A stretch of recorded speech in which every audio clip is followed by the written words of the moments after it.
ओहो, अगर थोड़ी सी ठंड और बढ़ गई ना तो सुबह तक तो मेरा राम नाम सत्य पक्का है। हे भगवान, ना जाने वो कौन सी घड़ी थी जब मैंने इतने बड़े परिवार में शादी करने के लिए हाँ की थी। बताओ भला, इतनी ठंड में इन लोगों को चिकन सूप पीना है, और बनाएगा कौन?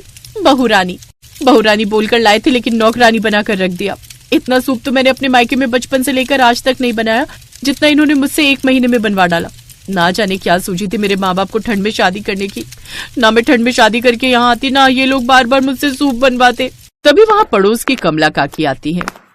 अरे ये क्या शीतल बहू, तू इतने बड़े पतीले में क्या बना रही है? कोई दावत है क्या घर में? ऐसे ही समझ लो काकी, इतने बड़े परिवार के लिए चिकन सूप बना रही हूँ। ये भला किसी दावत से कम है क्या? क्या चिकन सूप? वाह वाह वाह, ठंड में ना चिकन सूप पीने का अलग ही मजा है। ऐसा कर, 1 ग्लास मेरे लिए भी निकाल दे, बूढ़ी हड्डियों में थोड़ी ताकत आ जाएगी। लो, गांव बसानी और लुटेरे पहले आ गए। हाँ काकी, क्यों नहीं, जरूर। ये है शीतल, जो कुछ दिन पहले ही अभिषेक से ब्याह कर अपने ससुराल आई थी। शीतल की शादी सर्दियों में हुई थी। ये उसकी अरेंज मैरिज थी, जहां उसका भरा पूरा परिवार था। बहू, ठंड ज्यादा है और ऐसे में कुछ चटपटा गर्मा गर्म चिकन सूप पीने को मिल जाए तो मजा आ जाए। ऐसा कर, तू अपनी पहली रसोई में ना चिकन सूप ही बना ले। हैं? पहली रसोई में चिकन सूप? अच्छा ठीक है, वैसे भी मैं चिकन सूप बनाने में माहिर हूँ। आप मेरे हाथों का चिकन सूप पियेंगी ना तो बार बार मांगेंगी। अरे तो भाभी, अब तरसा क्यों रही हो? जल्दी से बनाकर ले आओ, मैं तो चली तब तक रजाई में। कुछ देर बाद शीतल सिलबट्टे पर मसाला पीसकर बेहद ही चटपटा चिकन सूप बनाकर तैयार कर लेती है, फिर सबको पीने को देती है। वाह भाभी, आप तो सच में बहुत ही अच्छा चिकन सूप बनाती हो, मुझे और दो ना। हाँ बहू, सच में चिकन सूप बहुत ही अच्छा बना है, मसालेदार, बढ़िया। शीतल के हाथ के बने सूप की सभी खूब तारीफ करते हैं और उसे नेक देते हैं। ऐसे कुछ दिन बीत जाते हैं। शीतल बहू, मैंने अभिषेक बेटे से कहकर 8 किलो चिकन मंगवा दिया है। उस दिन जो तूने चिकन सूप बनाया था वो बना तो बहुत अच्छा था, लेकिन बहुत कम बना था, उससे हमारा मन ही नहीं भरा। तो जा और वैसा ही बढ़िया सा चिकन सूप बना दे, आज पेट भर कर पियेंगे सूप। ठीक है माँ जी। शीतल इतना सारा चिकन देखती है तो सोचती है, अरे ये तो बहुत सारा चिकन है, चिकन सूप के लिए तो 1-2 किलो चिकन भी काफी रहेगा। बाकी का तो मैं चिकन बिरयानी और रोस्टेड चिकन बना दूंगी। अब वो 2 किलो चिकन का सूप बनाकर तैयार कर लेती है और सबको परोसती है। क्या बहू, तुझे 8 किलो चिकन लाकर दिया था, लेकिन फिर से तूने बस इतना सा सूप बनाया है। कल तू जब सूप बनाएगी तो थोड़ा ज्यादा बनाना, ठीक है? क्या? कल फिर चिकन सूप? लगता है ये चिकन सूप बनाकर तो मैंने अपने आप के लिए आफत मोल ले ली। अगली शाम सबको डिनर करवाने के बाद जब शीतल बर्तन और रसोई करने के बाद सोने जाती है तो उसके ससुर जी कहते हैं, ओहो, कितनी ठंड है।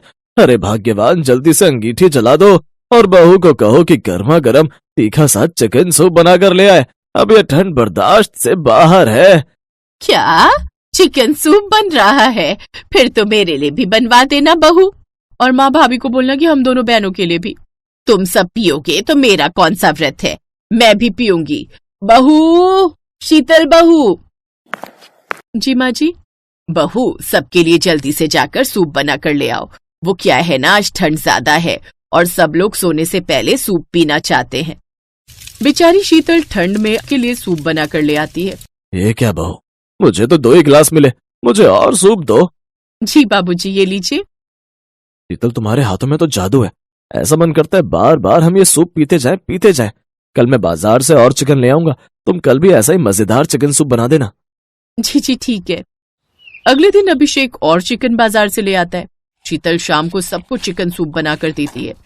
तभी उसके दोनों देवर भी कॉलेज से घर आ जाते हैं। भाभी, बाहर तो कोहरा है और माइनस में टेम्परेचर चला गया, हम तो बुरी तरह कांप गए। आप हमें भी चिकन सूप दो ना। लेकिन मैंने तो घर वालों के हिसाब से चिकन सूप बनाया है। तो कोई बात नहीं भाभी, एक बार और बना दो। कितनी ठंड है। अब देवर इतने प्यार से बोल रहे हैं तो बना देना बहू, क्यों भाव खा रही है? ये लो, ये तो ऐसे कह रही है जैसे कि चिकन सूप नहीं बल्कि मैगी हो जो 2 मिनट में ही बन जाएगी। ठीक है माँ जी, अभी बनाकर लाती हूँ। अपने ससुराल वालों की ठंड में सूप पीने की इस आदत से वो काफी परेशान हो जाती है। उफ, कितनी ठंड है, ऊपर से ये लोग तो मुझसे पतीला भर भर कर चिकन सूप बनवाने लगे। एक जन कम से कम 4-5 कटोरे भरकर पी जाता है। मुझे तो लगता है सुबह सुबह लोग संडास में भी चिकन सूप ही निकालते होंगे। बार बार चिकन सूप बनाने की वजह से अब शीतल काफी थक जाती थी, इसलिए अब वो बहुत बड़े पतीले में 2 दिन का चिकन सूप एक साथ ही बनाकर रख लेती। लेकिन बासी चिकन सूप से किसी को भी मजा नहीं आता। छी भाभी, ये तो कितना बेकार हो रहा है। नहीं नहीं, हमें तो ताजा चिकन सूप ही बनाना पड़ेगा। बस फिर क्या था, बेचारी शीतल फिर से बड़ा सा पतीला लेकर चल पड़ती है।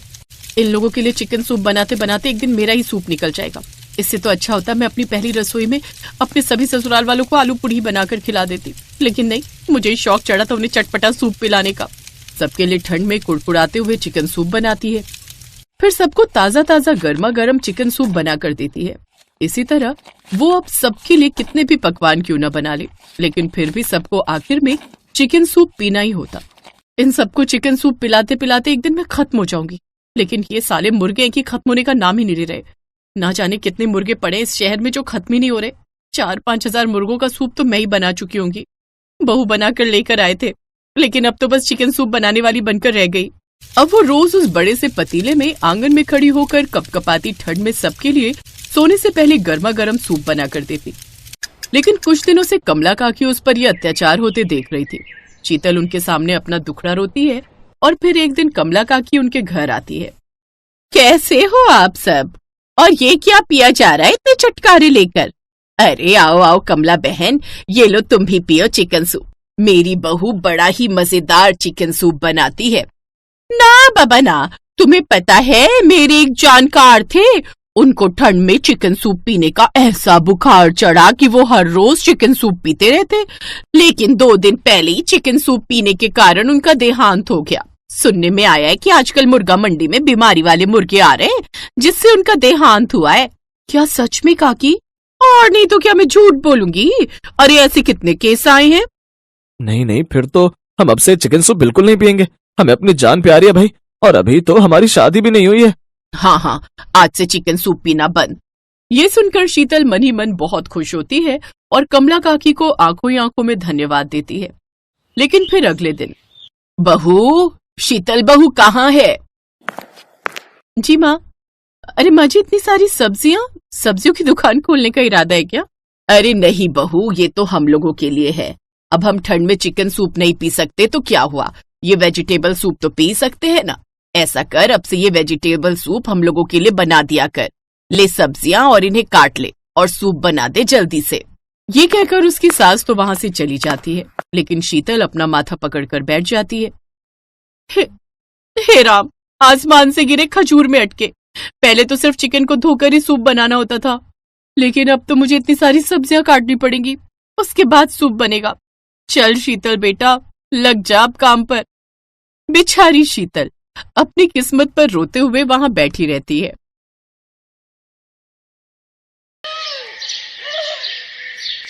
पुनीत को चिकन खाने का बड़ा शौक है, लेकिन उसकी पत्नी मंजू शाकाहारी है।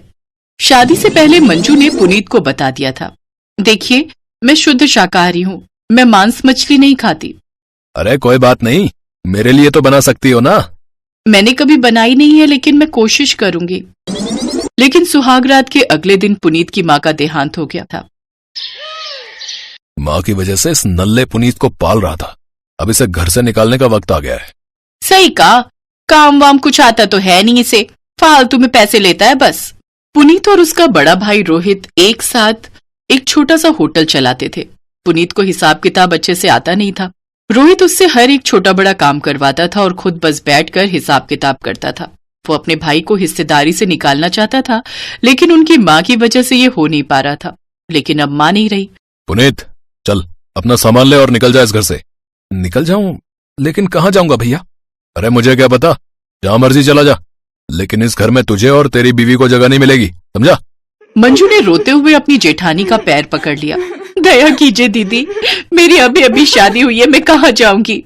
इस बैल बुद्धि से शादी ही क्यों की? इसके दिमाग में गोबर है गोबर, कुछ काम धंधा आता नहीं है इसे। फालतू में हर महीने पैसा मिलता है इसे, लेकिन और नहीं। निकल जाओ यहाँ से। रोहित और शीतल ने मिलकर पुनीत और मंजू को घर से निकाल दिया। शीतल ने बस अपने लिए कुछ साड़ी ले ली और खाना बनाने के लिए उसे बस एक हांडी और एक चम्मच मिला। दीदी, एक हांडी और एक चम्मच से मैं खाना कैसे बनाऊंगी? साथ में और कुछ तो दे दो। अरे जा जा, ऐसा क्या बनाएगी तू, इतने सारे बर्तन लगेंगे। खाना तो तुझे सूखे चावल ही है, इसमें ही हो जाएगा। एक हांडी में क्या क्या बन सकता है ये शायद शीतल को पता होता, तब शायद वो हांडी भी ना देती। जो भी मिला उसे समेटकर पुनीत और मंजू नए घर की तलाश में निकल गए। मंजू, माफ कर दो मुझे। मेरी वजह से शादी के बाद ही तुझे ये सब सहना पड़ रहा है। इसमें आपकी क्या गलती है जी? आपको कैसे पता होता कि आपका बड़ा भाई और भाभी ये सब करने वाले हैं? असल में बचपन से ही मैं बाल बुद्धि हूँ। मैं पढ़ाई लिखाई में अच्छा नहीं था। भैया हमेशा मुझे डांटते थे। सिर्फ माँ मुझसे प्यार करती थी। माँ की वजह से ही सब कुछ सही चल रहा था। कोई बात नहीं जी, अब मैं आ गई हूँ ना, अब सब कुछ ठीक हो जाएगा। कैसे ठीक होगा मंजू? न मेरे पास पैसे हैं और ना ही घर। हम कहाँ रहेंगे? क्यों? फुटपाथ पर कितने सारे लोग रहते हैं, हम भी रहेंगे। और पैसा कहाँ से आएगा? अभी हम भीख मांगेंगे, बाद में देखा जाएगा। मंजू ने फुटपाथ पर लकड़ी और अपनी साड़ियों से एक तंबू जैसा बना लिया और उसी के अंदर दोनों रहने लगे। अगले दिन सुबह पति पत्नी भीख मांगने लगे। भगवान के नाम पे कुछ दे दो, भगवान तुम्हारा भला करेगा। हम बहुत गरीब हैं साहब, पैसे दे दो साहब। लेकिन दोनों जवान पति पत्नी को देखकर लोग बोलने लगे, ये देखो देखो इन्हें, इनको बस मुफ्त का खाना चाहिए। हाथ पैर सब कुछ ठीक ठाक चल रहा है। अरे भाई, कोई काम क्यों नहीं करता तू है? हमें काम कौन देगा साहब, आप देंगे? नहीं नहीं, मेरे पास काम नहीं है, लेकिन काम तो कहीं भी मिल जाएगा। बोलने के लिए तो बहुत कुछ बोला जा सकता है, लेकिन असली वक्त पर सभी कट लेते हैं। वो आदमी भी वहां से चला गया। लेकिन मंजू और पुनीत को अपना पेट भरना था। पास ही में बंटी नाम का 15 साल का लड़का भीख मांगता था। उससे मंजू और पुनीत की दोस्ती हो गई। बंटी कभी पाव तो कभी रोटी लाकर मंजू और पुनीत को खिलाने लगा। भाई, ऐसे ही कोई भीख नहीं देता, उसके लिए एक्टिंग करनी पड़ती है। एक्टिंग? अच्छा, वो कैसे? कभी लंगड़ा होने की एक्टिंग करो तो कभी अंधे होने की। मैं तो यही करता हूँ। पुनीत को यह आइडिया अच्छा लगा। अगले दिन पुनीत बंटी के साथ अंधा बनकर भीख मांगने गया और आज उसे पूरे 400 रुपए भीख में मिले। मंजू खुश हो गई। अरे बंटी, तुझ में तो बहुत अकल है, तेरी वजह से आज हमें इतना पैसा मिला। बोल तुझे क्या खाना है? मैंने बहुत दिनों से चिकन नहीं खाया।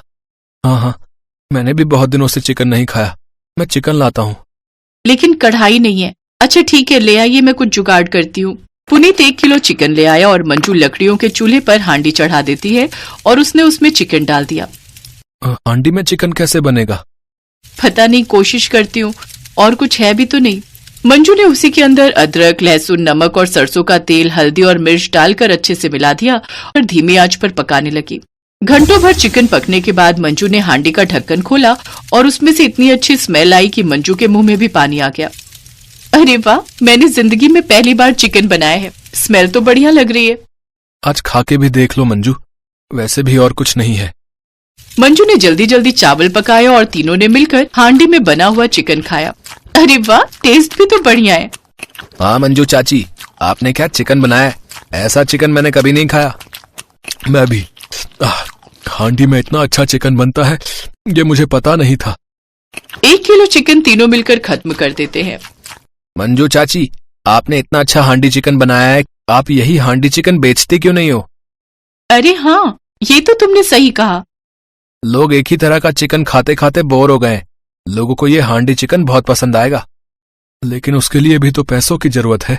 बड़ी हांडी चाहिए, चूल्हे के लिए लकड़ी चाहिए, बर्तन चाहिए। कम से कम 10,000 रुपए की जरूरत है। कहाँ से आएगा पैसा? मैं दूंगा ना। भीख मांग मांग कर बिजनेस करने के लिए कुछ पैसे इकट्ठे किए हैं मैंने। इसी व्यापार में लगा देता हूँ पैसा। आप मुझे पार्टनर बना लेना। अगले ही दिन से मंजू ने हांडी चिकन बनाना शुरू कर दिया। हांडी चिकन की स्मेल से ही लोग आने लगे। मंजू फुटपाथ पर बैठकर हांडी चिकन बनाने लगी। बंटी और पुनीत लोगों को खिलाने लगे। इसी तरह वो दुकान फुटपाथ हांडी चिकन के नाम से फेमस हो गई। जिस आदमी ने पुनीत और मंजू को कुछ काम करने की सलाह दी थी, वो एक दिन खाने आया और हांडी चिकन खाकर उसने बहुत तारीफ की। अरे वाह, तुम लोगों ने तो कमाल कर दिया भाई, है? बहुत स्वादिष्ट चिकन था ये। वाह। इसी तरह 1 साल के अंदर उन लोगों ने दुकान खड़ा कर दी। बंटी उन दोनों के साथ ही रहने लगा। उधर रोहित के होटल में धंधा बंद होने की कगार पर आ गया, क्योंकि पुनीत ही सारा काम संभालता था। सभी कस्टमर के साथ अच्छा बर्ताव करके उन्हें खुश रखता था। लेकिन रोहित वो नहीं कर पाया और होटल बंद हो गया। और 1 साल बाद पुनीत ने उस होटल को भी खरीद लिया। और इसी तरह हांडी चिकन बेचकर पुनीत, मंजू और बंटी अमीर हो गए और खुशी खुशी जीवन बिताने लगे। Best buddies. Hello friends, Thanks for watching this video. अगर आपको ये वीडियो पसंद आया है तो प्लीज लाइक, सब्सक्राइब, कमेंट्स करें इस वीडियो पर और हाँ, शेयर करना भी ना भूलें। और भी मजेदार वीडियो देखने के लिए नीचे दिए गए बेल आइकॉन को दबाएं। देखते रहिए बेस्ट बडीज।